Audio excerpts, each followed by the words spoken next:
Another day, another gush.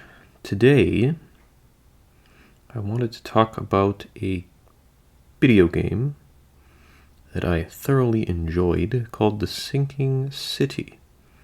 There's not many reviews out there, and most of them actually talk about basically how they didn't like the game, which makes me so sad, because I thought the game was absolutely fantastic. Yeah, it wasn't like BioShock, but it was so fun. It was wonderful. So, it's so cool. So, The Sinking City, you're a private investigator guy, right? And you go to a city that's literally sinking into the ocean. It's so cool. There's the streets. Some of the streets are so flooded that you have to use little boats to get around. And of course, since you're a private investigator, there's all these mysteries and stuff that you have to solve. It's heavily inspired by H.P. Lovecraft. Like, it's basically an H.P. Lovecraft game. There's that sea horror. I don't know what you call it. It's not cosmic horror, but it's like there's barnacles everywhere. There's like fish monsters that'll get you if you go swim in the water. And then there is a bit of cosmic horror or body horror, I guess, where some of the people have been, I don't know, mutated into little monster things. They're not that scary. There's only like 3 variants of them, but they can give you some nice jump scares every now and then. And I don't like horror games. I hate horror games. They're spooky. But this one focuses more on like atmosphere rather than jump scares or body horror, stuff like that. So just like exploring a house, you're like, oh, I'm so scared. Afraid something's going to jump out. That's great. The aesthetic is...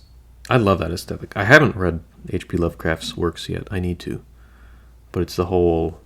Like I said, it's the whole spooky sea, little bit cosmic stuff, where a lot of times you don't know exactly what's going on. You have to chase down like various cults, because there's a couple cults in the town called Innsmouth, I think is what it's called, and you have to go to like their original churches, kind of where their religions were founded. And you have to do some digging, figure out what they're doing. One of them is like, cool, they're burning themselves for something, and you talk to the last person who hasn't burned herself yet, and based off what you've discovered and what clues you found, you deduce that she's going to kill herself as well. And then if you can talk her out of it, save her life, or if you say the wrong thing, she's going to go through with it. That's pretty neat. There's a lot of little stuff like that. The mysteries and whatnot are all pretty self-contained within their bits. So like there's this guy called Throgmorton. Oh my gosh, what a name. Throgmorton. That's so cool.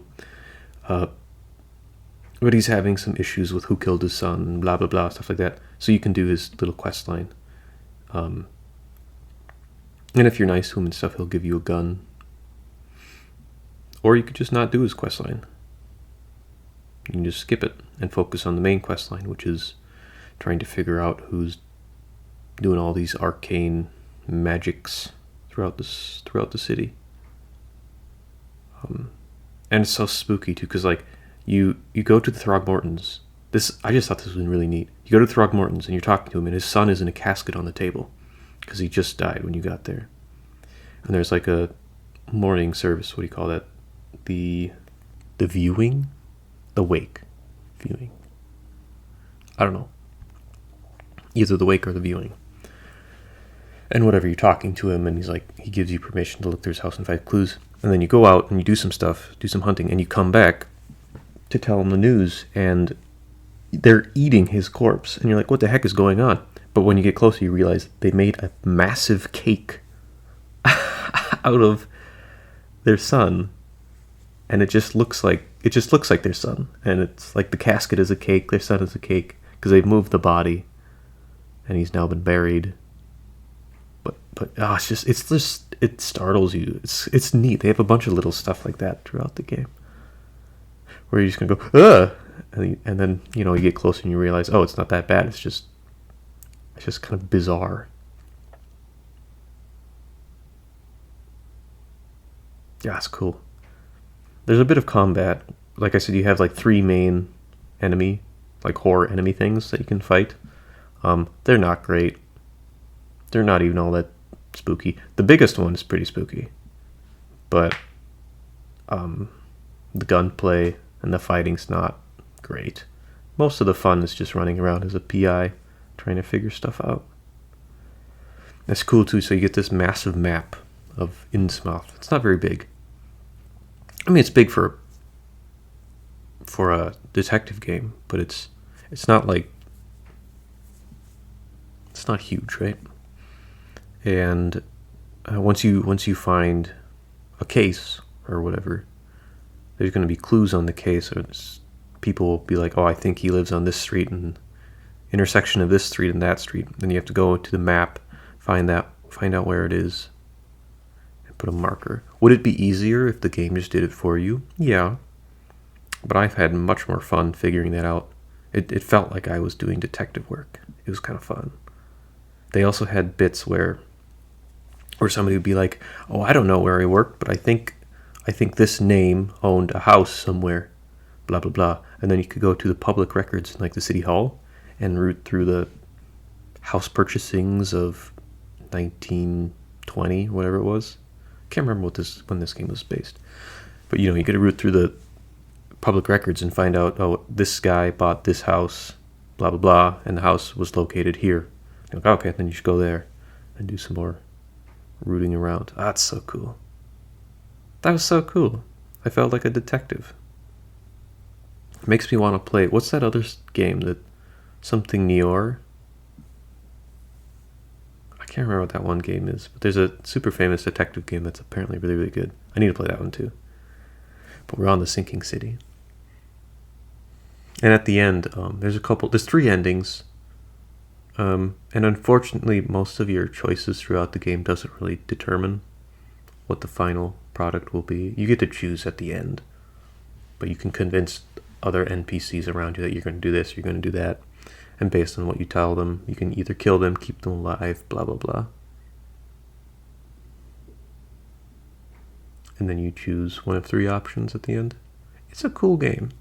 It's really fun. I do recommend it. And it really saddens me that most of the reviews are talking about how it's not good. I disagree. I think it's a bunch of fun. It's definitely not AAA title. It has its bugs and problems, but I love the charm of it. It's very spooky. Give it a go if you get the chance. It's The Sinking City. I think I got it on sale. Don't remember how much it was. But if you can find it on sale or find it secondhand at like GameStop, I definitely think it's worth the play. Even if it can get long if you do all the cases and stuff. But you can also pretty much just fly through it if you don't want to do all of them. I can definitely see how you might get bored if you do all the cases. For me, I didn't mind. I loved it. I played the game 2 or 3 times in a row because I thought it was just super fun. And I really hope that, I can't remember what the studio's name was, but I really hope that they make something else in line with the Cthulhu mythos. Because they nailed the atmosphere perfectly. Combat and like detective gameplay has room to improve, and I look for, if they're making another one, I look forward to it because really good. I also know that there was some drama between them and another publisher. They split. One of them made Call of Cthulhu, and one of them made The Sinking City. I've tried Call of Cthulhu. Let's just say I wasn't a fan. I think The Sinking City was way better. But yeah, I just wanted to gush about it a bit, especially since so many reviews say it's not good. No, it's fun. It's good. It's a good game. It's a good, fun game that'll take you a couple days to play. You sit down over a weekend and get half of it done. Yeah. Give it a go. Give it a go.